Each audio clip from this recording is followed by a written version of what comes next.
Kapanghinayang nga dahil I was looking forward to being with you dahil alam nyo sa lahat ng aking mga pagbabiyahe, ang pinakamasaya sa lahat ng biyahe na yan ay pagka nagkikita tayo mga Pilipino.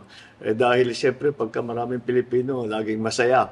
Laging may kantahan, laging may tawanan. At I feel very bad that I will not be able to do it with you this time. Ngunit, ay pinapangako ko sa inyo, pagka nagkaroon ng iba pang pagkakataon, ay gagawin natin ulit yan. At I will make it up to you at gagawin pa natin yung mas magandang programa pa para naman makabawi naman ako sa inyo na hindi ako nakarating ngayong panahon na ito.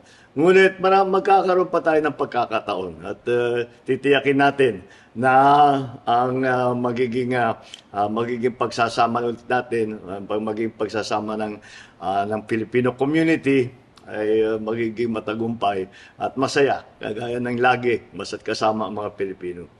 Sa ngayon, gusto ko lang pasalamatan kayo sa inyong malaking ambag sa bayan. Ang sipag, ang kahusayan at pagtataguyod nyo ng serbisyong Pilipino ay isang kahanga-hangang halimbawa para sa ating lahat dito sa Pilipinas at kinikilala na sa buong mundo. Maagang maligayang Pasko sa inyong lahat. Mabuhay ang bawat Pilipino sa Dubai at sa buong UAE. Maraming salamat po. Nami-miss na kayo namin. Basta't asahan ninyo, magkikita rin tayo.